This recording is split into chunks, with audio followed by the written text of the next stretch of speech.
Nightmares come in many forms.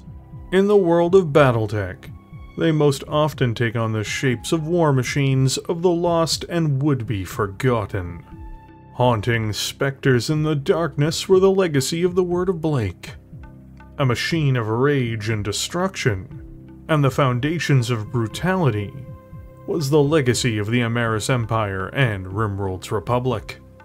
But in both of these cases, those nightmares remain only in the minds of their vanquishers, remaining distant horrors, and ones that are not easily forgotten. But they have faded with time. However, one army left behind a grand legacy of violence. Clan Smoke Jaguar, one of the most brutal and vicious entities in the history of warfare amongst the stars of the Inner Sphere, crafted many monsters that have persisted long past its own demise. The Mad Dog, for instance, has become a true symbol of war, and was birthed from the viciously effective mindset of conflict that these clan warriors possessed. Being a true Omnimech for carnage at scale, the lumbering behemoth, the stone rhino, is another example of their callous designs, its massive form crushing almost all that come into its path. But there are others, and perhaps the most notable of all is not a machine for mass production or for gargantuan rampages. No, because Clan Smoke Jaguar, in the latter years of its existence in the 31st century, forged another beast of myomers and steel that once more ups the scale of violence and savagery. Rare, even in its initial time of operation, this deadly cat became associated with the myths of the British Isles, earning it the name of Cauldron-born in the Inner Sphere. But much like the devil it is, its true name has power. In this overview, we are going to examine the history and fighting ability of one of the most dangerous Omnimechs to ever stride across a battlefield, and one that is yet another piece of the dark legacy of Clan Smoke Jaguar, the Ebon Jaguar.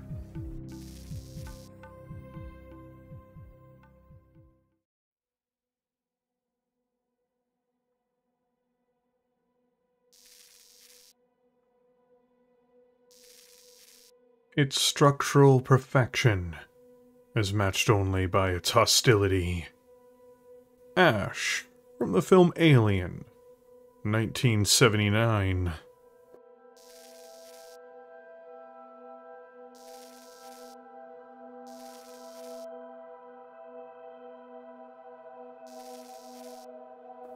To understand the origins of this incredible beast of a Battlemech, one must first understand why it was built and who built it.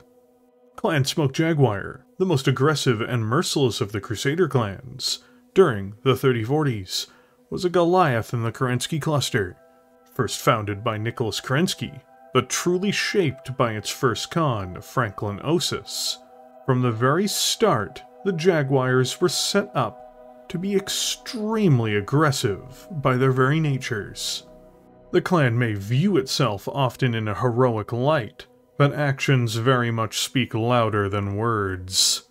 One of the few clans to ever destroy another, in this instance Clan Mongoose, the Jaguars proved their willingness to inflict destruction on anyone foolish enough to challenge them, even in the Kerensky cluster.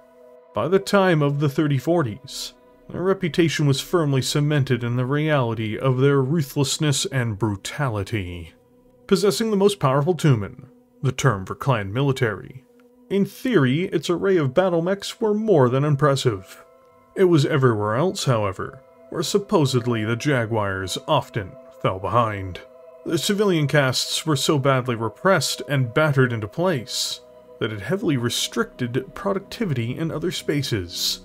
This was especially prevalent in the science and technology castes.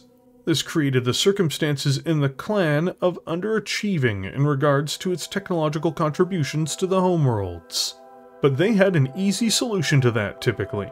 At least, for Smoke Jaguar, there was an easy solution, that is, if the Jaguars needed new facilities, if it needed new battlemechs, people, or anything of the sort, it would simply attack other clans to acquire those things for themselves. There was little need to innovate, or to be considerate to civilians as a result. Need more food? Go take it from someone else. Need new mechs? Take the rights to produce them from someone else. The clan trial system allowed them to flourish through what Franklin Osis always envisioned for his people: violence. This method always worked for Smoke Jaguar in its infamous history. Of course, it was only infamous to outsiders. Those within Clan Smoke Jaguar viewed their actions in a noble light, more often than not. Still, with the opportunity to simply take the hard work from others, the only designs they perfected on their own were a small number, and ones that borrowed quite heavily, often from their claimed trophies. A great example of this is their most successful battlemech, the Mad Dog, which was largely based on the Lupus from Clan Coyote. Another example is the Stone Rhino, which was an evolution of the Matar from the Amaris Empire. Admittedly, both of these machines are superb, and show just how adaptable the Jaguars truly were in regards to technology and design when they needed to be. But these contributions, while significant, were not frequent. The other clans understood that this indicated that their Jaguar brethren were hardly the most creative, to put it lightly.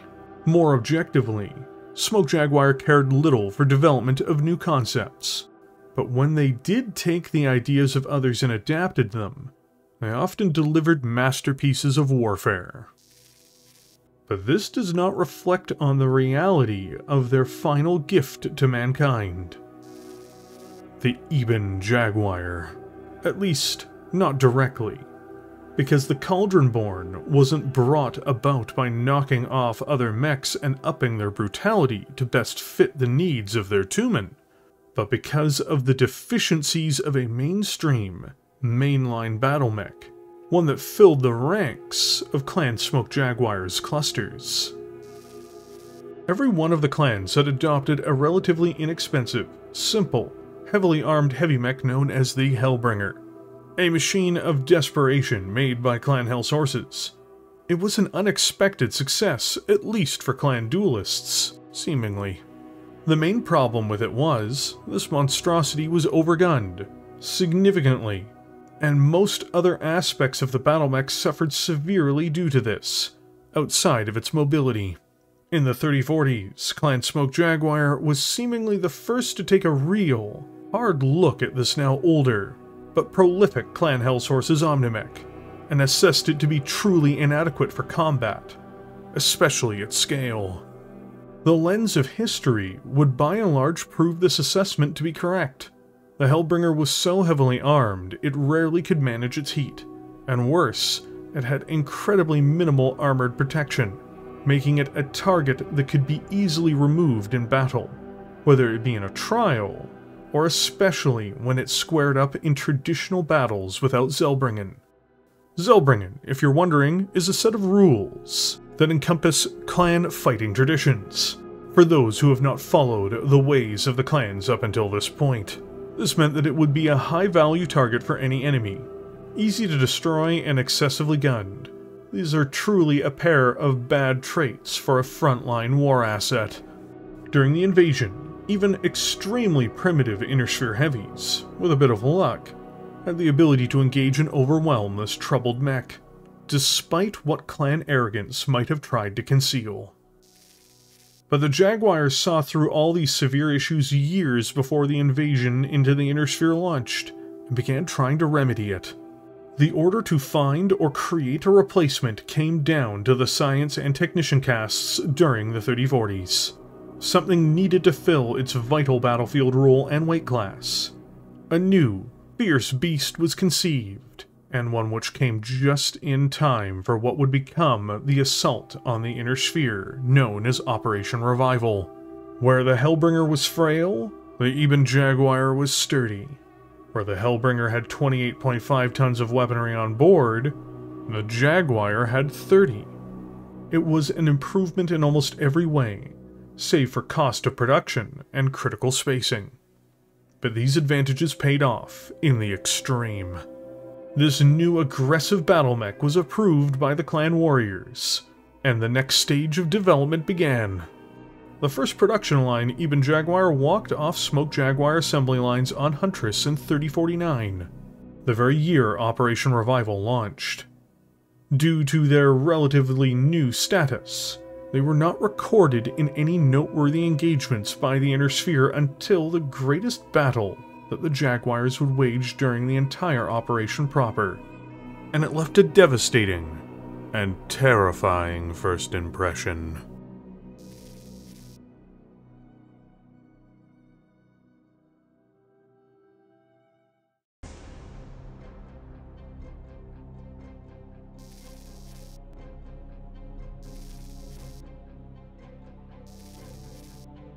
A clan-heavy Omnimech weighing in at 65 tons, the Ebon Jaguar, also known as the Cauldron-born, is one of the most fearsome legacies left behind by Clan Smoke Jaguar, competing rightfully with the Mad Dog in this regard.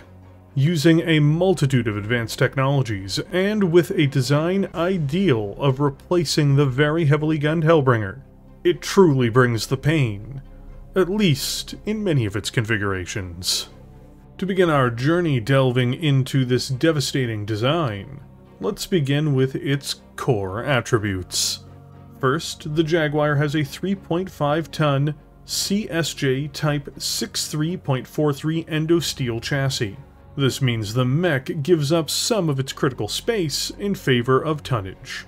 After this, it has a standard gyro and cockpit, due to the limitations of its era of production, i.e., there weren't any alternatives to the standard components at the time. In order to keep the mech cool, it has 13 clan double heatsinks, letting it natively dump 26 heat every turn. This can be further enhanced by using omnipod space depending on the configuration as well. Speaking of omnipod space, it has 30 tons to spend on advanced clan weaponry and equipment, and for a relatively quick-moving 65-ton heavy mech, this gives the Jaguar the potential to install major weapon systems, as large as Gauss rifles and heavy ballistics, as well as having a mixed array of other systems and heatsinks alternatively. The flexibility offered by this volume of tonnage is one of its most powerful traits. For electronic systems on board, the Cauldron-born comes stock with a Hector CC-22E communications package, as well as an integrated Bravo 7 targeting and tracking system. In regards to quirks or advanced rules, the Ebon Jaguar benefits from the exceptional narrow profile ability. The clans heavily prioritize movement in their Battlemechs for the most part, especially in the heavy mech range. This is largely due to an understanding that positioning and mobility are the most vital traits a mech can possess under most conditions. This level of tactical flexibility, and for the clans at a much lower cost of durability than their spheroid counterparts, is vital to their success. The Ebon Jaguar fully embraces this understanding of mobile warfare. What all of this means is that Smoke Jaguar technicians and scientists opted to outfit the Cauldron-born with a 12-ton Consolidated Fusion 325XL power plant. This is the single heaviest component of the Battlemech, and provides it with a maximum speed of 86 km per hour, or 8 movement points in the tabletop game. Overall, this mobility means it can be hard to hit in the open due to generating meaningful defensive bonuses, or it can optimize its movement in more difficult terrain or combat conditions. Also, when confronting other clan heavies, it has the same functionality as its peers, and can keep pace with them, and with clan battle line formations. Though, no matter how advanced, its XL engine does have the trade-off of adding increased vulnerability to the Battlemech through engine destruction, but it is not nearly as pronounced as an Inner Sphere power plant like this in this respect. The single greatest fault of the Hellbringer was its paper-thin armor, with it being less protected than many 40-ton medium mechs. Clan Smoke Jaguar addressed this very specifically with their new center stage Omnimech. Modular mechs like the Cauldron-born can install additional defensive features with their pod space, like anti-missile systems or electronic warfare packages. But when it comes to its core defensive features, the Jaguar relies entirely on its relatively thick armored plating. While there are more heavily guarded heavies out there, it is worlds more advanced than the Hellbringer. Using technology and tonnage in unison, this monster has 9.5 tons of clan composite A4 ferrofibrous armor. This means it has 182 points of protection to guard its vital internal components. That makes it as armored or more armored than most of its 65-ton counterparts across the Inner Sphere and clans, though it is far from invincible if it is focused on by heavy fire. Still, it is a very survivable machine for its weight, and with it having a clan chassis, it by default has a clan case system installed, making it even more durable. There is a reason why this thing earned the Inner Sphere nickname of Cauldron-born. Ironically, the stellar reputation of the Ebon Jaguar exists in spite of its base configuration. The term Prime is often meant to note the most common configuration of an Omnimech that is deployed, and it is seen as the most optimal design. As you can already probably guess, this doesn't seem to be the case for the Cauldron-born, though it's not without its virtues in this state. To begin with its mightiest and most intimidating weapon, it has a right arm mounted Gauss rifle with 16 rounds of ammunition. It produces very little heat and delivers terrifying head-destroying capabilities. More often than not, this mighty cannon shatters armor with each impact, and causes catastrophic damage to targets. Backing this up further, it has a left torso mounted LRM-10 launcher with 24 rounds of ammunition. This is then further enhanced by an ER medium laser. After this, things, however, begin to drag a bit. In his left arm, it comes with an LB-5X with 2 tons of ammunition. If it is fired as a solid slug, the cannon is unimpressive, and even as cluster rounds, it just doesn't have many pellets to potentially crit seek with.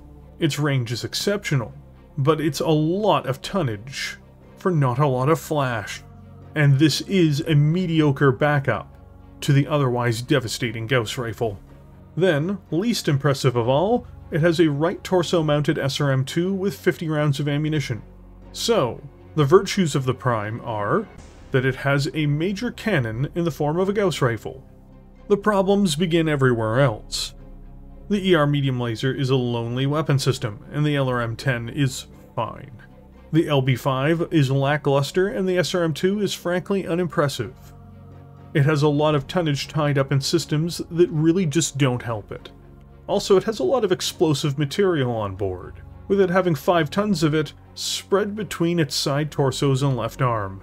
Then there is the fact that the Gauss rifle itself is also explosive. In short, the Prime is a one-trick pony that might explode if it takes too much fire. While it is agile, quick, and may deliver in the right conditions or with a bit of luck, it will struggle against more competently designed mechs in the same weight bracket. Though, there are much more capable and deadly configurations of this dangerous feline.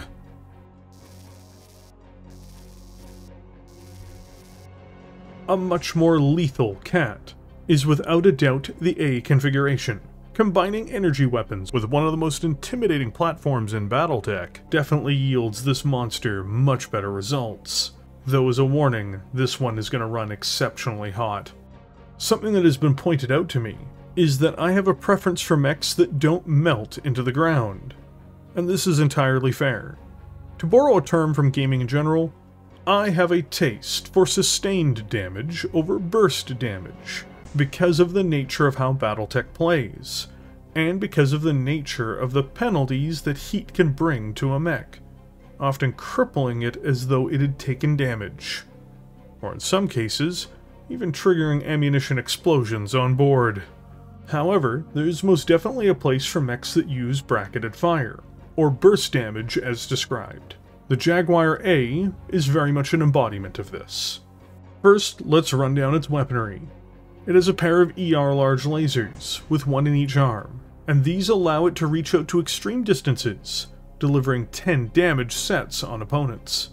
Both can be fired in unison while the mech is running, without heat buildup. This is very effective for harassing and even knocking out enemies at a distance. After this, it backs things up with a right arm mounted medium pulse laser, which gives it accurate in-close firing, and supports its primary armaments quite well. Then it has, once more, an ER medium laser in the left torso as a backup weapon. It also installs 2 rear-firing ER medium lasers as well. For dealing with lighter targets, it should also be noted that the A has a machine gun with 200 rounds of ammunition, as well as a flamethrower. All of this sounds fairly decent so far, especially with bracketed fire. But this is not the main course. Because in the right torso, this cat is rocking an Ultra AC-20 autocannon with 15 rounds of ammunition. Anyone who gets into close range and faces the fury of this ballistic system is going to be in instant jeopardy. Even assault mechs and heavies can be disabled or destroyed in quick order alone from this massive ballistic cannon. And that doesn't even begin to touch on mediums or lights. Paired with its other short-range weaponry, this can deliver a hellish barrage. Overall, the Jaguar A is a beast. Just be aware of when it's time to burst, or when it's time to bracket fire. Heat management? What's that? A laser-focused design. The B configuration most definitely needs to bracket its fire, but sadly, does still struggle regardless. It is armed with a pair of Clan ER-PPCs, a pair of Clan Large Pulse Lasers, and a pair of Clan Medium Pulse Lasers. The Large Pulse Lasers and ER-PPCs are divided between the arms. Outside of this, it has a tag and active probe. Its Pulse Lasers complement is very impressive, and won't tax the mech too much if they are used wisely. The real problem this mech faces is that it can't fire both of its ER-PPCs without immediately overheating, and it will start receiving penalties if it's on the move. Yes, these can headcap. Yes, they can bust through armor, but it just seems like this design is too excessively gunned and too undersynced. It wastes a lot of tonnage as a result. Still, it can be a deadly adversary, especially if it decides to exert itself enough to go to sleep. Of all of the regularly available configurations for the invasion, the C is a fascinating creation.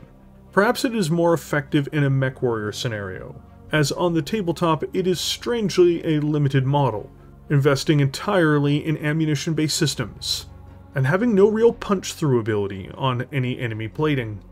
Being armed with twin LRM-15s and twin SRM-6s, it is far from lackluster, typically.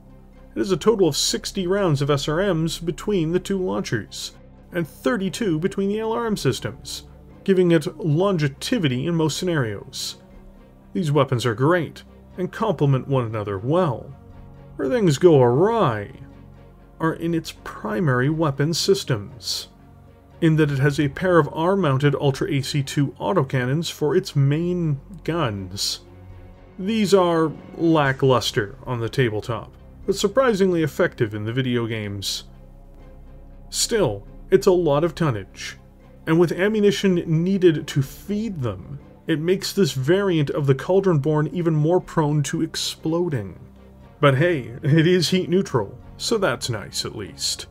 Basically, it runs cool, it can fire indirectly, it has long-range capabilities well beyond a lot of other mechs, and it can scatter damage opponents really effectively. However, it does anemic damage much of the time. It spends a lot of its tonnage on AC-2 autocannons, and it might be a gigantic bomb, considering that it's 10 tons of ammunition on board. Even a clan case can't stop all that ammunition from cooking off.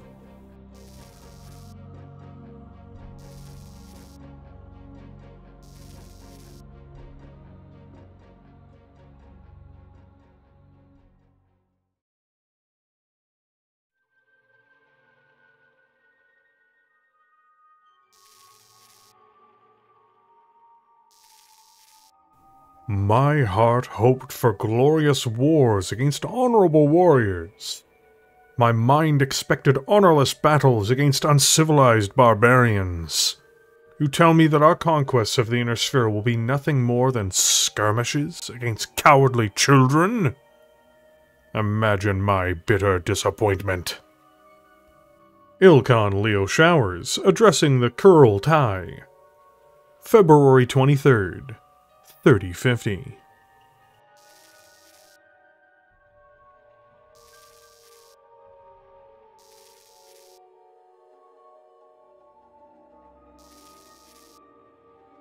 There is a journey towards the unveiling of the power of the Jaguar's mightiest heavy mech, and it begins after the outbound light arrived in the Huntress system. This one mistake of history made it inevitable that the clans would invade the Inner Sphere. Clan Smoke Jaguar, under Khan Leo Showers, went on to provide evidence that the Inner Sphere was reforming the Star League without them, and showed that these Inner Sphere powers were potentially expansionists. Of course, this was almost all manipulation. The crew of the Outbound Light had been interrogated with enhanced techniques, predictably leading to them saying whatever their captors had demanded. The Wardens of the Homeworld, those that opposed the ideology that the clans needed to invade the Inner Sphere, did one final attempt to block an invasion, but failed in their efforts. The Crusaders, the other side of this ideological equation, now had what they'd always desired. They were to return home to the Inner Sphere and to Terra as liberators and conquerors. 4 clans were to be in the invasion corridor, with Leo Showers being elected Ilkhan, and with Clan Smoke Jaguar being such a mighty force, it was inevitable that one of these slots fell to them. Jade Falcon, Ghost Bear, and Wolf all occupied the other frontline slots. Wolf and Ghost Bear found themselves in the middle, diving into mostly the fledgling Free Rosselhag Republic, while Clan Jade Falcon did battle with the mighty Federated Commonwealth. Clan Smoke Jaguar had a particularly high honor, and especially in their own eyes. They were given the task of fighting the Draconis Combine, House Kurita, the successor state they viewed as being partially responsible for the rise of Stefan Amaris and the Amaris Empire, as the Combine had aided the Rimworld's Republic in ancient times, with their plots and schemes to build a periphery military force strong enough to challenge the SLDF. They were the ultimate betrayers who'd never been punished for their crimes. When the Smoke Jaguars arrived in the Inner Sphere, when they collided with the poorly guarded worlds of the Combine's periphery edge, the results would be catastrophic for the Dragon. The Smoke Jaguars, with ruthlessness and brutality, tore through their unprepared enemy, and their highly sophisticated battlemechs could not be matched. The Draconis Combine mustered soldiery, considered a lion in the Inner Sphere, was little more than a feeble old power, with pitiable battlemech forces and dated tactics by comparison. The most resistance they seemed to offer was in the Jaguars being forced to hold their worlds after their conquest. Individuals displayed great acts of courage, but were hopelessly outmatched by the clan warriors they faced. This all changed with the reversal at Walcott, but this twist of fortune was temporary, seemingly, outside of the fact that the Ilkhan, Leo Showers, was killed with the disabling of a clan wolf warship, resulting in a near halting of the clan advances in the Inner Sphere, buying the spheroids time to readjust, rearm, and prepare themselves for the clan's next move.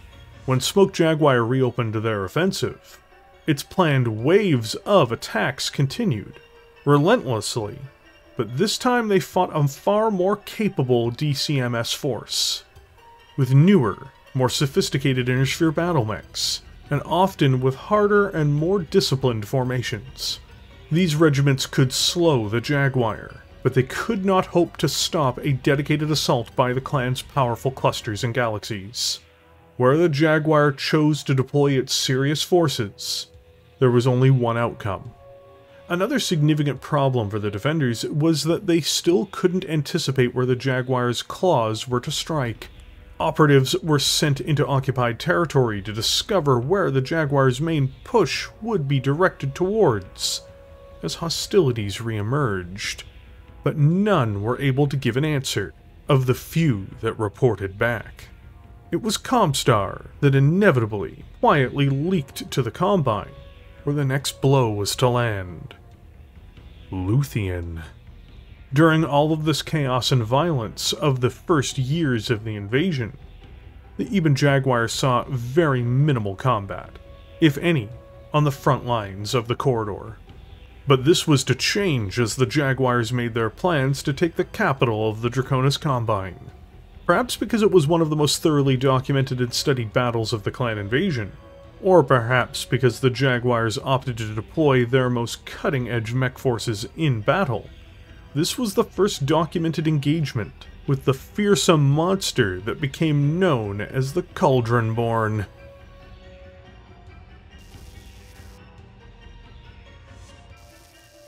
We are Smoke Jaguar. We leap upon our prey, bearing him to the ground and tearing out his throat. We fear no enemy. We seek him out and kill him where he lives. We do not stand and wait for him to come to us, or meet him on the ground of his choosing. Galaxy Commander Dorian Worth to Con Severin LaRue.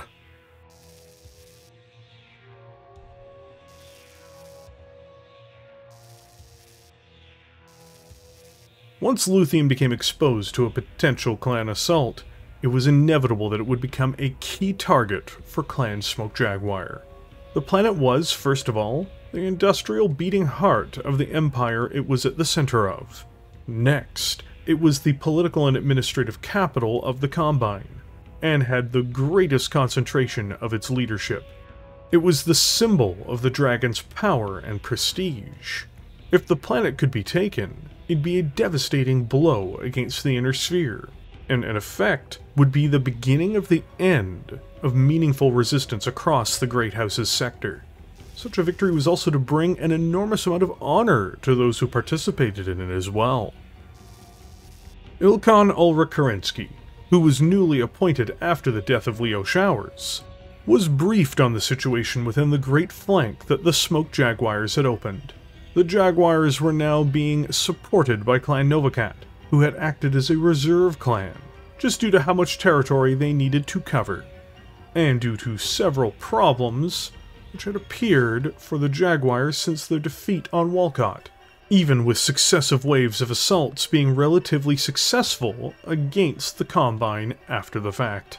Though Kerensky was a warden, he was still in charge of leading a successful campaign, and as a theater commander, his role superseded his personal politics, at least in theory. Operation Dragon Slayer was put forward to the Ilkhan by Clan Smoke Jaguar's leadership. The ambitious plan, with some revisions, namely the involvement of Clan Novacat, was approved. One Sakon Kincaid Fury was originally selected as the overall commander of the operation, and he was placed above the Novacat's Khan, Severin LaRue. With the planned invasion being a joint mission between the two clans, despite their tensions, a total of 5 galaxies could be mustered to their command after appropriate bids had been completed. Importantly, Clan Smoke Jaguar's Khan, Lincolnosis, declared a formal bachal would not be needed, for their opponents were without clan honor. This caused some discord within the ranks, but it settled before the Battle of Luthien began. This was intended to be a lightning-quick battle, and one which roundly defeated the Combine off the march. Their opponents were to be given no warning, or so they thought, before the blow landed. Galaxy Commander Dorian Worth, the commander of Smoke Jaguar's Alpha Galaxy, was to serve directly under Sakon Fury's command, and was the one responsible for the overall planning, for the most part, behind Dragon Slayer. Just prior to the battle, Fury ended up losing his command to his predecessor, the now restored Sakon Weaver. But this changed little, as she was medically unfit to command at that moment, thus leaving Dorian in charge. Things were set in stone now.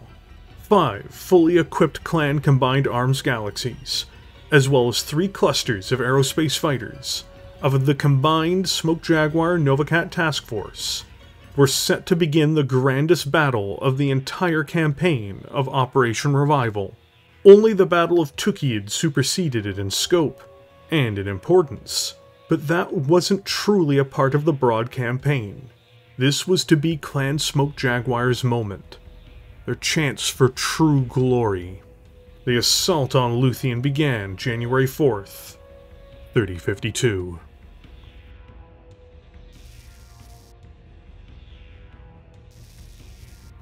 When it is your time to command an invasion force, you may order a bachal if that is your desire.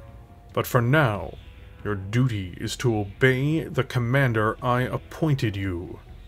Ilkhan Ulrich Kerensky, speaking with Khan LaRue of Clan Novacat, after another confrontation between the Novacats and Smoke Jaguars.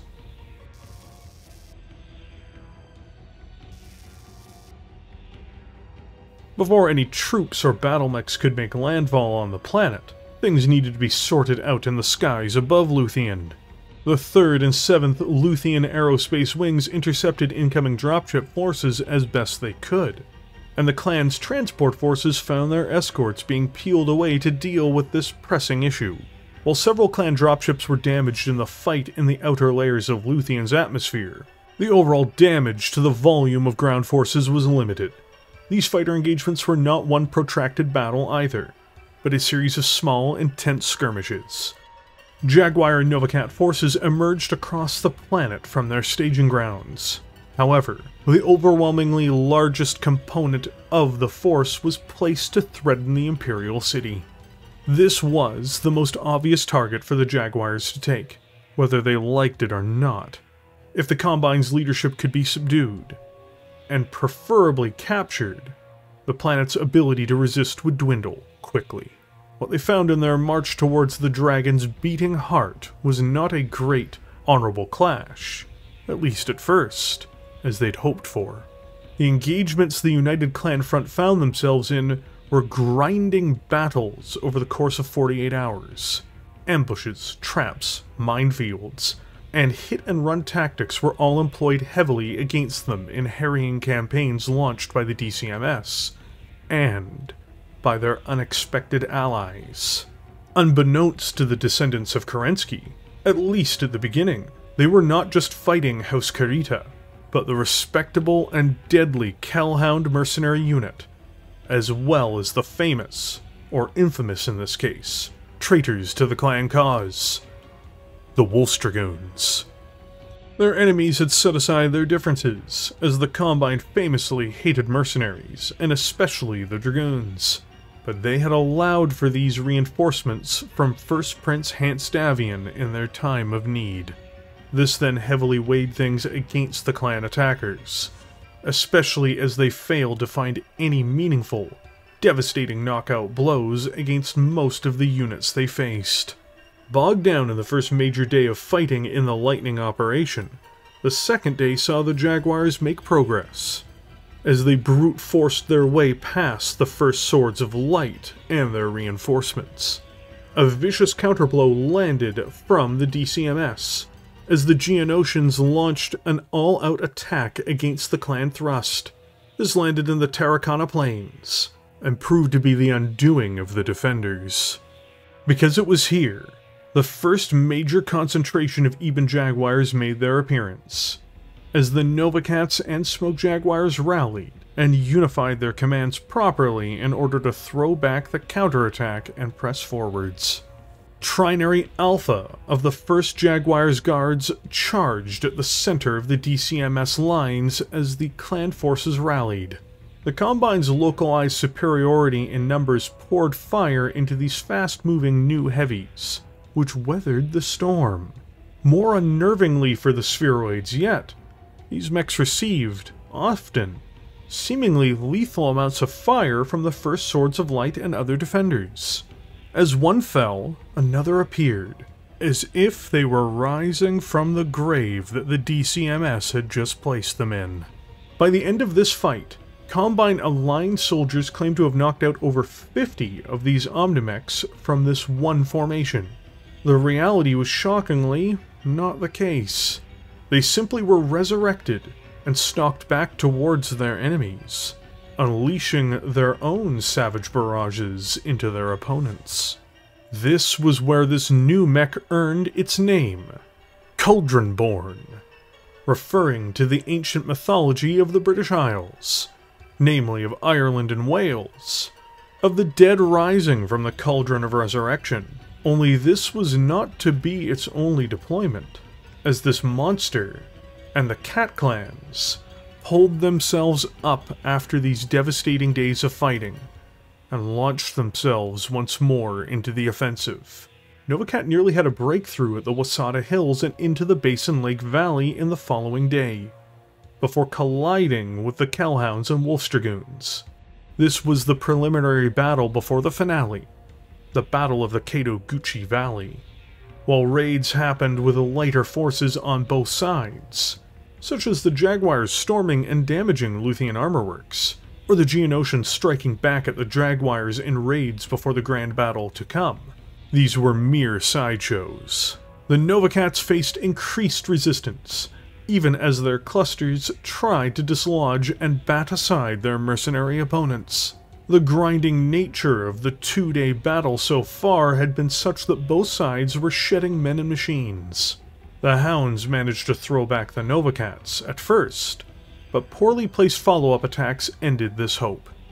One last play was at hand, as Galaxy Commander Worth committed the lion's share of his forces to the final true barrier before the capital city, before the grand prize.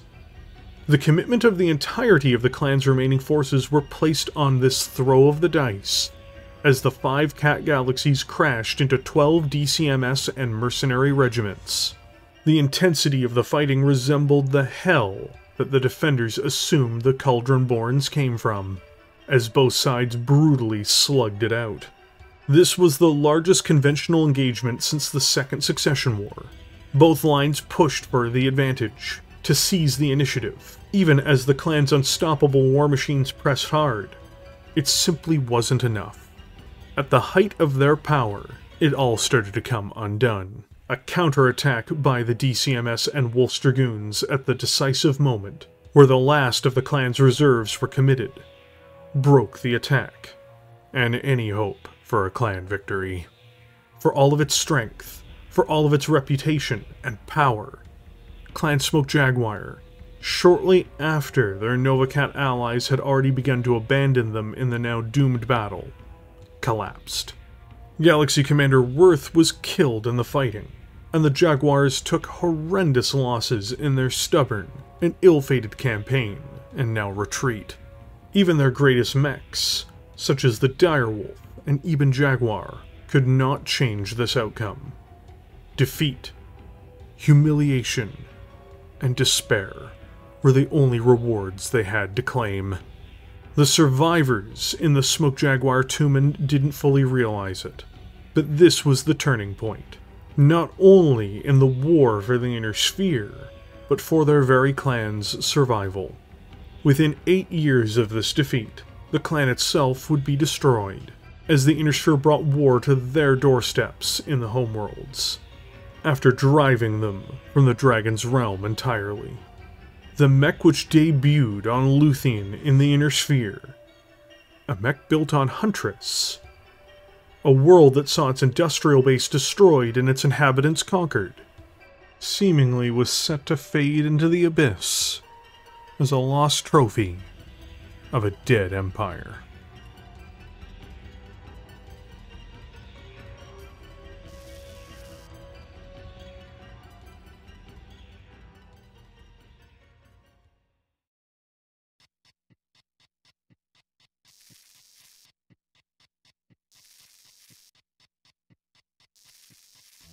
A variation of the Omnipod loadout, the Ebon Jaguar D is the last addition put together by Clan Smoke Jaguar, and was employed in the last years of the clan's existence. It is very much a mid-range striker, with a devastating energy and ballistics package, using its physical attributes to the best of its abilities. Outside of the package itself, this mech has a deadly combination of mobility and fire. To start with, it has a pair of Ultra AC-10 autocannons with one in each arm. These are great because they don't eat too heavily into its limited sinking ability, while letting the mech deliver reliable and deadly hammer blows at medium ranges. It feeds these autocannons with 4 tons of ammunition, split between its 2 torsos. After this, in order to back these cannons up directly, it has a pair of ER medium lasers in its right torso, as well as an ER large laser for long-range harassment in the left torso. Of all of the Jaguar configurations of the mech, this one perhaps performs the best on the tabletop itself, when factoring in that it has the greatest potential for sustained, consistent fire, while not expending the mech's tonnage on other things like AC-2 autocannons. When taking into account the Cauldron-born's resilience and mobility, all of these weapons combine to make a very, very dangerous battlefield participant. The Ebon Jaguar D was a horrible thing to come across for any of the Inner Sphere combatants in Operations Serpent or Bulldog, in the dying days of the clan invasion era. The first configuration crafted by another clan, the Ebon Jaguar H appeared a handful of years after the annihilation of Clan Smoke Jaguar, and it is an exceptionally dangerous predator to see lurking on the battlefield. With its reasonable mobility and sturdy chassis, its weaponry is a terrifying sight for anyone to behold if they are trapped in a close-range engagement with this monster. To begin with, it has 3 additional double heatsinks, bringing its cooling total to the much more respectable 32 every turn. After this, to increase its lethality yet furthermore, and given some of its weaponry you'll see why soon enough, it has a 4-ton clan targeting computer installed on board as well, enhancing the pilot's gunnery function and giving it a deadly bite with its knockout weaponry. Because its guns are definitely terrifying. Let's get started with the biggest and the baddest. In the right torso, the H has an Ultra AC-20 autocannon, with 15 rounds of ammunition stored in its left torso. When this gun roars, everyone is forced to listen. The most powerful, concentrated damage weapon in the game, this double-tapping predator is the doom of any mech that receives its detailed attention. It will rip through armor, shatter internals, blast through heads, and simply core out any mech that engages with it for too long. With the targeting computer assisting it, it is a very scary piece of equipment. Backing this up, however, it has another horrifying system. Another head-capping device is its heavy large laser, found on the right arm, which is a weapon that hits for a terrifying 16 points of damage. This system gives the Ebon Jaguar the ability to melt its way through other targets. Heavy lasers have 2 drawbacks: heat and lowered accuracy. The accuracy problem is offset by the targeting computer, and the heat is managed by the additional heat sinks. In its left arm, it also has 2 heavy medium lasers, which hit for 10 damage each, the same force as an Inner Sphere PPC. So this is another impressive battery of destruction. These act as a great alternative to the heavy large laser once combat gets into the ideal range for the Ultra AC-20. Finally, for accurate fire, it has a single medium pulse laser, backing all of this up. Overall, the H is one of the most destructive Ebon Jaguars out there, purpose-built for in-close engagements. Any opponent would be a fool not to sweat upon seeing it make it to its ideal range.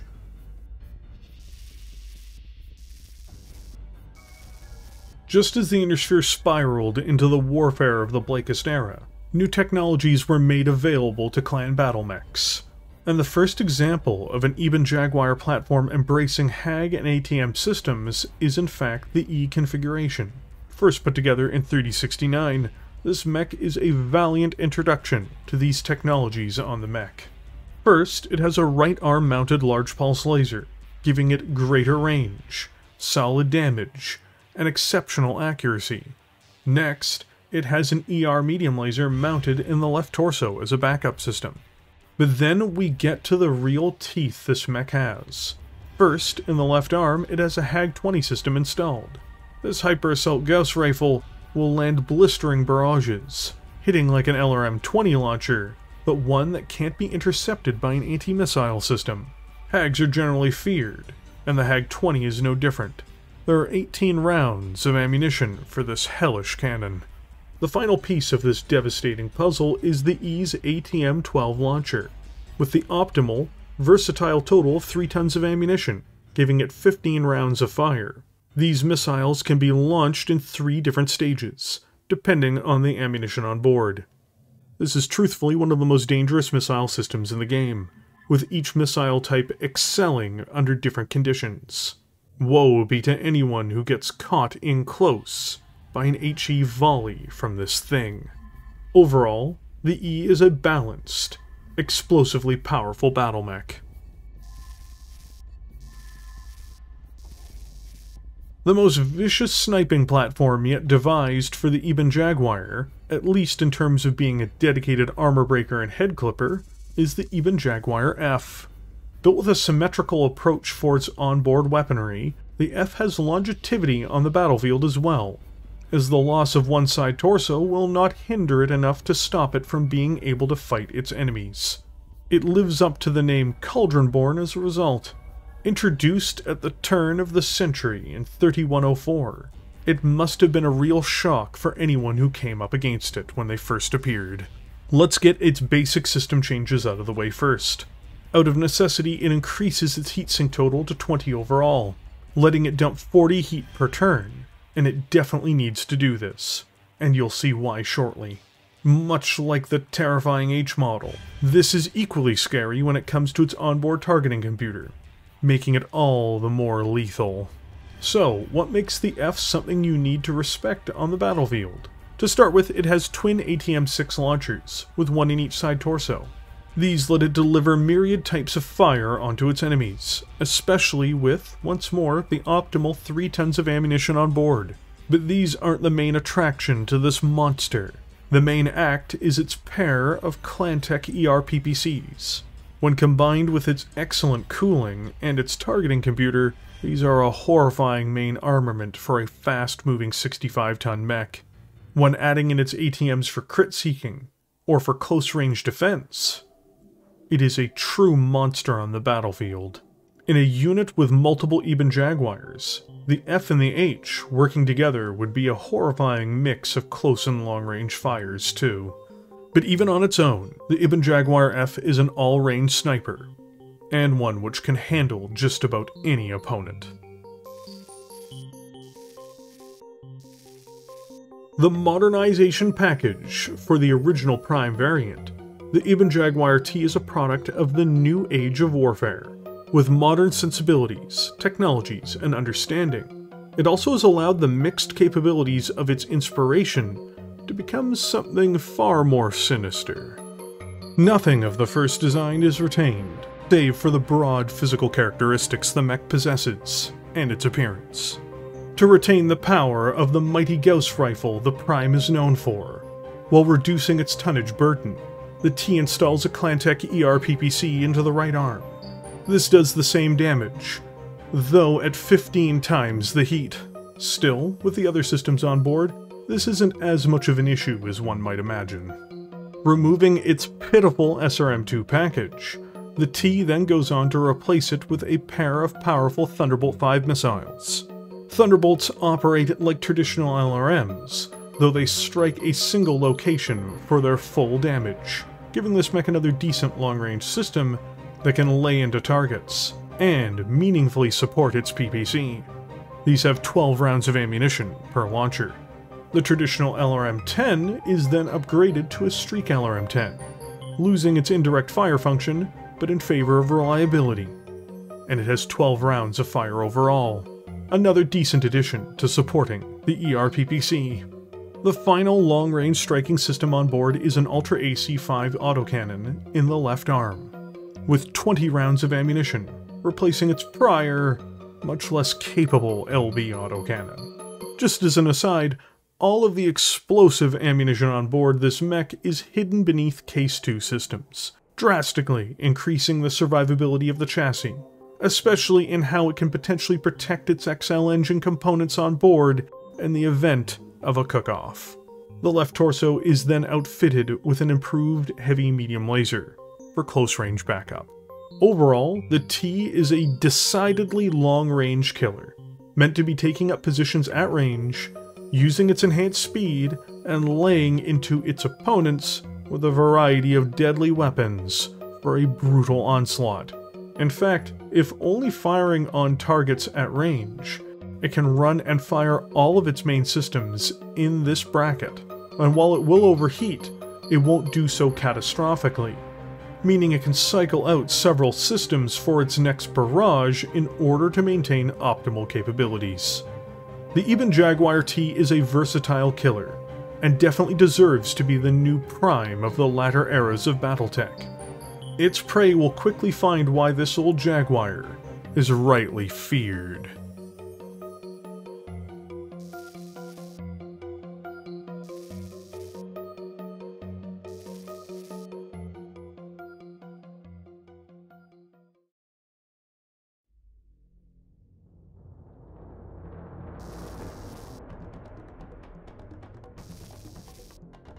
I'll augment your compensation further. I will give you this cauldron. And the peculiarity of the cauldron is this. A man who is killed today and thrown in the cauldron, by the next day he will be as good as he was at his best. Except he will not be able to talk. Benigayfren. Translated from Branwen Furlir.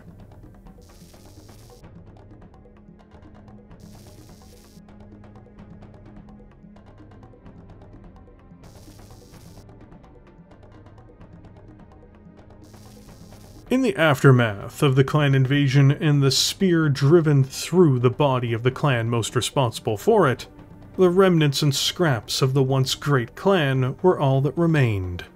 During the 3050s, Smoke Jaguar had, through trade and trials, exported their vicious creation to their fellow clans, with the Ebon Jaguar gradually appearing in every other tumen of the Children of Kerensky.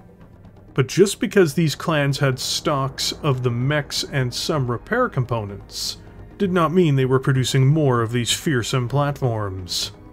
In fact, during the immediate and long-term aftermath of the end of Smoke Jaguar, they were a dwindling resource, both for the clans, and for the other new user of the machine. The other operator, by the way, was the Draconis Combine. Such was the scale of the fighting in the Combine space, and such was the scale and scope of their victories there, as well as in the clan homeworlds, that a meaningful enough number of Ebon Jaguars had fallen into the claws of the dragon. So much so that they had a fieldable quantity of these mechs available in their inventories for decades after vanquishing their foe. In other words, to the victor, the spoils. For all those that benefited from having them, the Cauldron-born was a grand prize indeed, as few weapons in its weight bracket could match it. And predictably, these machines found no peace with the destruction of their creators, and were to be seen in conflict after conflict afterwards. The Combine Dominion War, the Blakest assault on the Inner Sphere, and myriad raids and skirmishes tested these mechs on the field of battle as their masters had originally intended. The mech, in these years of service, was never found wanting, but no individual conflict was so great, nor was the use of the Cauldron-born put to such a scale that it was necessary to manufacture more of them. In fact, this terrifying Battlemech simply continued down the road of decline into the 32nd century, despite its strong reputation. It was fading, just as the memory of Clan Smoke Jaguar was fading. But as with the Mad Dog, its much more famous cousin, the Jaguars had crafted a weapon that was simply too good.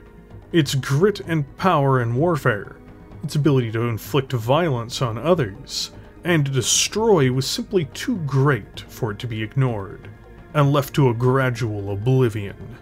During the Dark Age, after the Blackout, as the Inner Sphere as a whole began to spiral into chaos and destruction, Clan Seafox discovered just what a valuable commodity that they possessed when it came to potential rivals of this creature.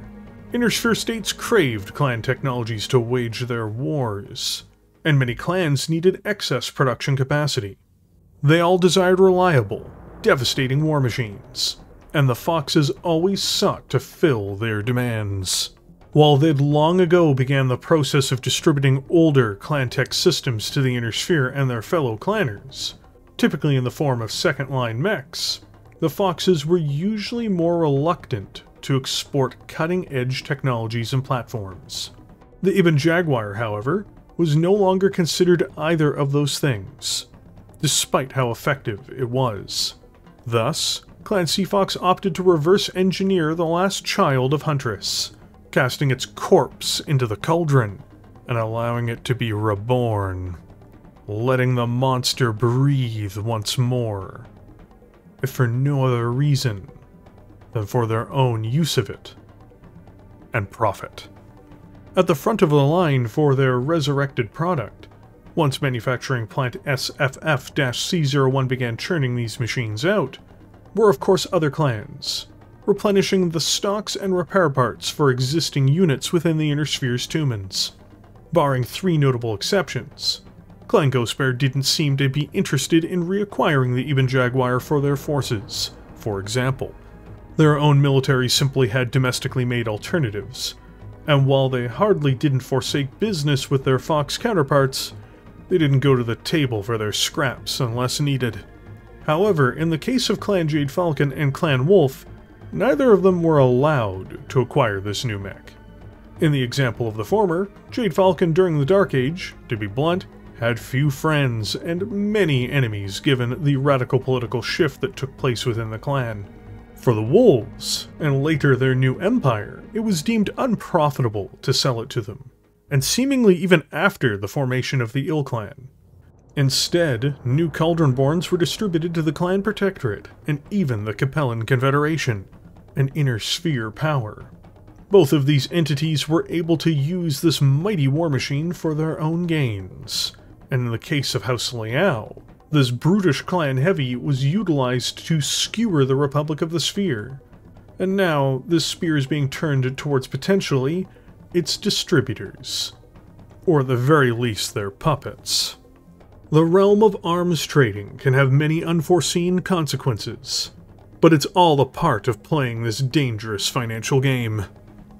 There is a final partnership for distribution though, outside of the norm, and it appears to once more be the Draconis Combine. Having grown accustomed to having these machines, and having made a partnership with the Seafoxes after the tragic and unavoidable demise of Clan Novacat, the Draconis Combine can once more call upon these vicious hunters that had, a lifetime ago, raided their very capital, with them potentially being issued in numbers and support parts.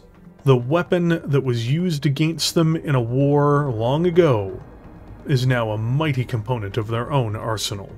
The irony, I'm sure, is not lost upon agents of the Dragon. The Ebon Jaguar's spread to so many corners of the Inner Sphere is once more an example of the destruction that an even dead empire can bring to the rest of man. While there are a cadre of idiots and fools pretending to be Clan Smoke Jaguar on Terra, in what is one of the most delusional, inauthentic, and preposterous claims in history, the corpse of the actual clan's legacy continues to haunt the Inner Sphere. It has been shown repeatedly that Jaguar equipment has proliferated to those that were left behind, leaving the world everyone resides in a less safe place to dwell. In theory, the original clans viewed the Jaguars as lacking in military and scientific innovation. The Jaguars were thugs, who were only good at taking from others and little else. But while few in number, every single one of their clan Battlemech designs were war-winning machines, transcending the limitations of the framework of the clans. and excelling as both duelist machines and as reliable and rugged war winners. The Smoke Jaguars must have been inspired well beyond what is attributed to them, because it is from their science-industrial complex that so many devastating Battlemechs have been delivered, because the horrors crafted inside the fires of Huntress and other Jaguar industrial dens have long outlived their masters. Beneath the surface of all their rage and all of their hostility lay the minds of ruthless engineers, just as ruthless as their warriors, in fact. Following in the grim path of other designs made by maligned powers, the Ebon Jaguar has found proliferation, and it is every bit as devastating and terrifying as its kin. The Mad Dog was death on a horse. The Stone Rhino is a tsunami of destruction, and an echo of brutality and war. And it is the Ebon Jaguar that is the perfect monster. A machine built so superbly that even after its death, it was resurrected, as if it were cast into the very cauldron that the Inner Sphere named it for, to rise again to plague the world of humanity, and to help the scourge and tragedy of war as it was revisited upon the great civilizations of human space. The Ebon Jaguar is perhaps the face of why humanity will always be its own worst enemy. Homo homini leo est.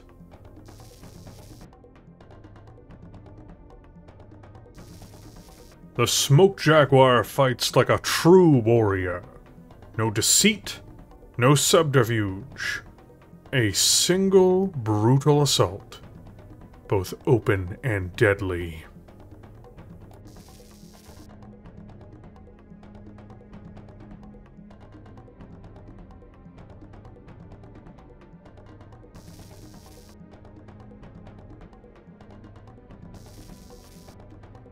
One of the primary reasons for assembling this piece, I must admit, is closely linked to something significant that is on the horizon. I'm going to assume that most of you know what I'm talking about, but I'm excited all the same. Mechwarrior 5 Clans is coming to PC and consoles within the next few weeks. I believe the launch is going to be on October 16th or 17th, if I'm not mistaken. What makes this so special is that it is going to be the first narrative-driven Mechwarrior game since Mechwarrior 4, and this prior title was decades ago now. What is more important to me, personally, is it completes the picture in its own strange way by giving us the story of the Smoke Jaguars in video game form, from their perspective. Mechwarrior 2 was about Jade Falcon and Wolf, as well as eventually being about Clan Ghostbear during the expansion pack. Ghostbear's legacy impacted me enough that for the longest time, the Bears were always my clan of choice by default. But just as much, I have loved Smoke Jaguar, and for them to get this outing feels perfect, to me, and it excites me. For my own taste, a game needs a decent story, an overriding mission for me to head towards, and so for this particular game to follow a clan that I would put at the top of the food chain, has me very much left in anticipation for its inevitable launch. I have been hyped for this game since the Stone Rhino came to MWO a while ago. I am still clinging, in vain, I suspect, to the hope that I can pilot one of those in the game. I hope I can, because it is to me one of the Smoke Jaguar mechs. What I am saying, really, is that I covered the Cauldronborn to celebrate the launch of this game. This is, truthfully, perhaps, the last major Smoke Jaguar video I really make, as I just don't think there is much left for me to explore, at least if I'm covering their weaponry, as most of their major, directly produced Battlemechs have now been covered on the channel. If you're wanting to get into the mood for Smoke Jaguar, I selfishly recommend that you check those out. I am just hoping that Mechwarrior 5 Clans is something that delivers on the narrative and gameplay front. This is potentially a true return to form for the franchise.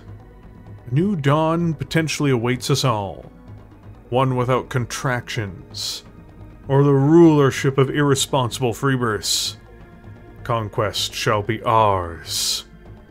Glory to the clans! Long live the Star League. And glory to Clan Smoke Jaguar.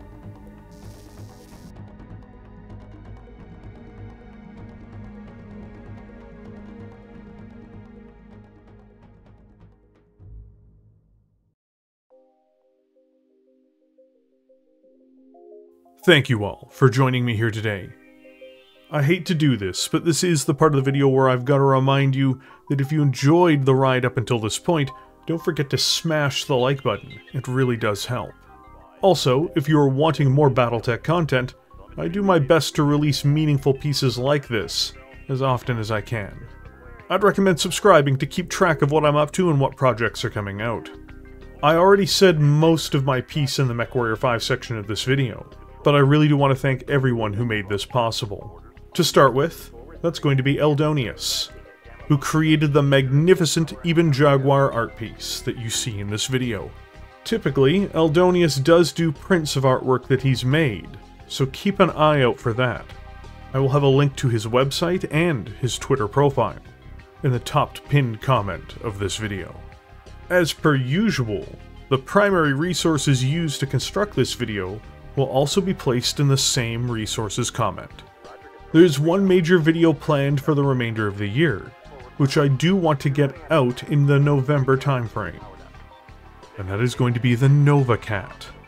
Some of the artwork you see right now is in fact Nova Cat artwork done by Alan Blackwell, and it will feature in the upcoming Nova Cat video. Just as a quick aside, I am hoping to have the time to cover Letter of the Law by Phil Lee when it comes out. But we'll see.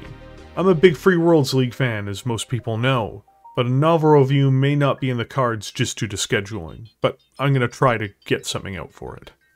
There is one final thing that I need to do here, which is that I need to thank all of the YouTube channel members for their support. I cannot thank you guys enough, as without you, these videos would not be possible. So when I say this, I really mean it. This content is brought to you, and to the broader audience who enjoys it, because of viewers like you. Once more, from the bottom of my shriveled, half-dead Smoke Jaguar sympathizing heart, thank you. Also, since this video has custom artwork in it as well, I also need to give a special shout out to the Captain Generals who support this channel as well.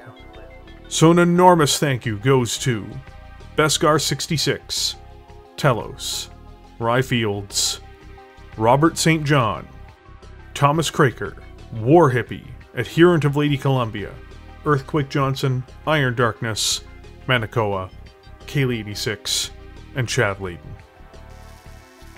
So with all of that being said, before I go on another bout of appreciation for everyone who has enjoyed these videos, let's deviate and get to the finale instead.